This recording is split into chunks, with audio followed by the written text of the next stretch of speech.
Okay, good morning. Hello. It's movie reference time. Let me change my lighting here a little bit. All right, it's reference time.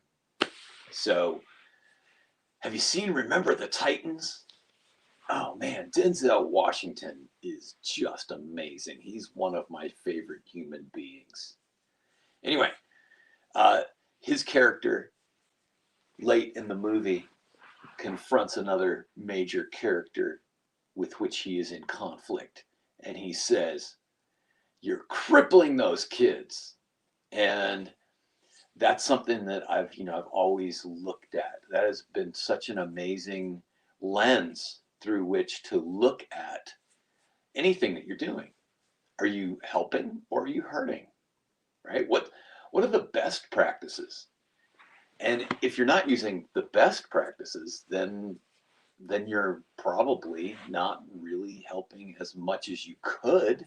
So, to some extent, good is the enemy of best. So, I see I have one viewer there. If you want to put a comment, if you're on Facebook, just put a little comment in there, say hello. And if you have any questions or comments, feel free to ask them. I will handle them as I can. But this morning, I'm going to talk about uh, these conferences that people are having that are almost solely about technique. And this is not how I teach. I do not teach a tremendous amount of technical instruction. Um, just enough for people to get the feel for what they're doing. This is, I think, a best practice in coaching. But this endless fascination with technique uh, brings people into a fascination with processes. They start thinking about how to do it, how to. And then what ends up happening in their minds is they assemble checklists, and they go, all right, I have to get my racket back, I have to get it to the contact point, I have to follow through, and don't forget to do this, don't forget to do my windshield wiper, and they have all these contrived things that they're trying to accomplish. But no two balls come the same way. So there are actually no two tennis strokes that are exactly alike. No two tennis strokes are exactly alike.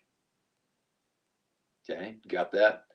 But these technical instructions are misconstrued by people who think that there is one true stroke, that if they can learn that one perfect Roger Federer forehand, the perfect so and so serve, the perfect this, the perfect that, the iconic archetypal thing, right? Then all of their problems are going to be solved. And it's just not true. So go to all your incredible conferences. I'm actually going to tune into one because it's free coming up. I signed up and I want to take a close look at it. And if there's question and answer time, then I'm going to ask some penetrating questions. So like, for instance, there was a video a while back and it was like the ultimate power forehand, right? Okay, great. But when and where and why are you going to hit your perfect ultimate power forehand? Um, the data seems to suggest that the player who hits the ball more slowly is the one who wins the match. All right, now, what do I do instead? And this is fun because just yesterday I had two brand new clients come out. Two brand new clients, and then a couple who was coming out for their third lesson. So, client number one is in her 60s. I don't ask ages unless, but so she's in her 60s. And she told me multiple times in our conversations leading up to the lessons that she is not an athlete. And so we meet face to face, and she says, "Oh, I have to tell you exactly how not an athlete I am. I was always picked last for everything." I was always the last player picked for every sport I participated in and in my PE classes and all of that. And so I said, well, you know what? I was the last boy picked. So I can relate to that. I was actually the last one picked. But anyway, visual training helped me, but I digress. So anyway, I get this lady out there and I'm like, hey, you know what? All of your problems are now in the past. We are going to move forward. Enjoy the General Patton mug. Yeah, let's get a good look at that. All right. So we come up to the net and we start the lesson the way I start every single lesson. And we just toss a couple of balls back and forth. She catches them successfully and tosses them back. Now she's successful. We take a step back. We choke up on the racket. We talk about, what does racket mean? Some of you know, very, very few of you know. Okay, so if, here's a quiz, all right, and put your answer in the comments. What does racket mean? Because it's my supposition that 99.99% of tennis players use a racket every time they play, but they don't even know what it means. And if they did, it would change their concept of how to play the game. All right. So within a short period of time, we're having a rally, and this woman is just astonished. She can't believe she's being so successful. And for the first 15 minutes of the lesson, in her first lesson, she received almost zero technical instruction.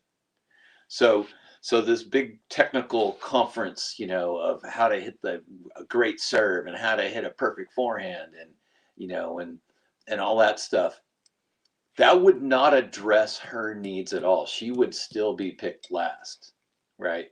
But instead, I'm doing best practices, and the best practice is to get your student to calm down and to give them hope and to say, yes, you could do it, and to toss balls back and forth in a fairly non-challenging environment and have them succeed at it, and then build on that, go to the next level of challenge with a choked up racket, another one more step further back and have a little dinky little rally and have them succeed at that level, and then move back to the tee and hold the racket all the way down at the bottom.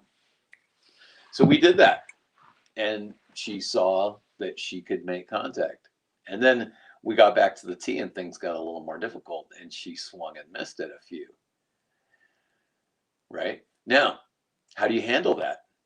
Because all the technique in the world will not save you if you swing and miss. Right? I mean, you throw all technical considerations out the window if the player cannot align themselves with the ball. Aloha, right? I mean, you see how that works? So we come back to, so we start with the visual system then, and we go, all right, well, here's what happens. The ball leaves my racket, it flies, it bounces, it goes into your racket, it flies over the net, it bounces, it goes into my racket. System complete. So what's the first part of the system? Seeing the ball coming out of my strings. And then once she did that, then her ability to learn how to get in position went way up. So that was our first technical piece of instruction, was to see the ball come out of the strings. I didn't tell her how to hold the racket necessarily. I gave her no specific gripping instructions. I gave her no specific swinging instructions, just that she was going to use her racket like a hand to catch it and toss it over. And I just gave you a hint right there, just in case you're taking the quiz. And then after a good 10 to 15 minutes at least, I go on the other side and we start, now we're going to work on the grip. So she ended up hitting some fine forehands and backhands, and it exceeded her expectations tremendously and went away happy and signed up for a package of 10 lessons. All right. Now, I'm going to challenge you listening that if you're not doing it this way, that woman does not continue. If you're bringing to her your techniques, then she's just not going to play, because she can't play because she was picked last, and those techniques of how to position the racket for the perfect swing, they just don't help. All right. So then next up was a 73-year-old woman, and she told me that. So her big question was, she hadn't played in 15 years or more. She took up golf and she wanted to come back to tennis after 15 years. And she had been a 4-0 before. So obviously with 15 years off, she's going to be a little rusty, right? So she comes in a little rusty. We do the same thing. We do a little ball tossing. We do a little short rally, right? But what is she doing? She's hitting, right? Because this is what people teach. They teach how to hit the ball. They teach how to stroke. But what I teach is to use the racket as something to catch and toss with. So once we get this feeling of catching and tossing the ball with the racket, it's a kinesthetic experience that goes with the visual, and the kinesthetic and the visual are intertwined. So you can read all about that in the Visual Training for Tennis book when it comes out, probably as early as next week. So anyway, so we move back. We start rallying a little bit, and I show her how, if you are catching and tossing the ball, it really opens up the court, because you can hit deft drop shots, and you can hit better angled shots, and you can spin the ball better and with more control if you have a catch toss mentality than if you have a hit or stroke mentality. So part of it is establishing the mindset of how you're going to play. Are you going to be relaxed and having fun, or are you going to be tense and working hard? And your technical stuff doesn't teach that either. So, to me, some of the stuff is like mic drop material. And if you want to teach great tennis, then and have an incredibly high retention rate, and charge the highest rate because you teach people faster, you develop, you give the value of helping people learn the game incredibly fast and are able then to play the game, then you just made a tennis player too, and you helped the industry. But if you're overly fascinated with technique and you create players who are overly analytical, building checklists in their mind, trying harder to please the coach. Did I do it right? How am I doing? Right? If you saw yesterday's video. So you can go back and look at yesterday's video. How am I doing? Right? The constant self-evaluation problem. So anyway, the 73-year-old was mishitting a lot and feeling frustrated and a little and all that. And but I let that happen for a little bit. I just wanted to see if it would cure itself, if just a little bit more hitting was going to do the trick, and it didn't. So we just brought in the idea of see the ball come out of my strings. I gave her no technical instruction. I just said, see the ball come out of my strings. Boom, all of a sudden now she's getting it pretty much centered in her strings, and life gets a lot easier when you're hitting the ball in the sweet spot. Although there's a lot of misinformation about what is really the ideal place in your racket to hit the ball, but I'm not going to get into that right now. Richard, what's his last name? 5.0 Secrets is a great book you should check out because he gets into some of the subtle differences in the way you actually want to hit the ball, and it's not necessarily dead center. And I know Chuck Tomlin talks a lot about hitting the ball too fat. So if you hit the ball in the exact center of the strings, that's actually undesirable because you're liable to sail the ball. So more about that later. Anyway, so she starts to hit the ball in more ideal places in her racket, and everything's going great. And she has a fun lesson. And now she knows that she can actually do this again. And it took me a little while to get her out of the concept of trying so hard all the time. You don't have to try so hard. See ball, hit ball, right? Or actually, I don't even like the word hit because it's a tense word. But see the ball, catch it, toss it over. Easy peasy. Which then brings us to the other lesson, the third lesson of the day. And both of my students they're a couple, and both of them are athletes. And this was our third lesson. And so now they're ready to play. They are ready to play the game of tennis after 3 private lessons because they can rally, they can serve, they can return serve. And the only problem is they're both kind of tweakers on the court. So they get a little spazzed out by success. If the rally starts getting too good, then they get too excited and they miss because they got too excited. And they do that thing that beginners do where they're having a nice rally and then all of a sudden one hits it a little harder and then the other one hits it harder. And then pretty soon the ball's going kind of crazy. So they had to learn how to mitigate the power and so they could rally a little bit better with each other. So what did we do? We got them to say bounce, toss. Now, some of you heard the thing bounce, hit. But like I said before, I don't like the word hit anymore because it's a tense word.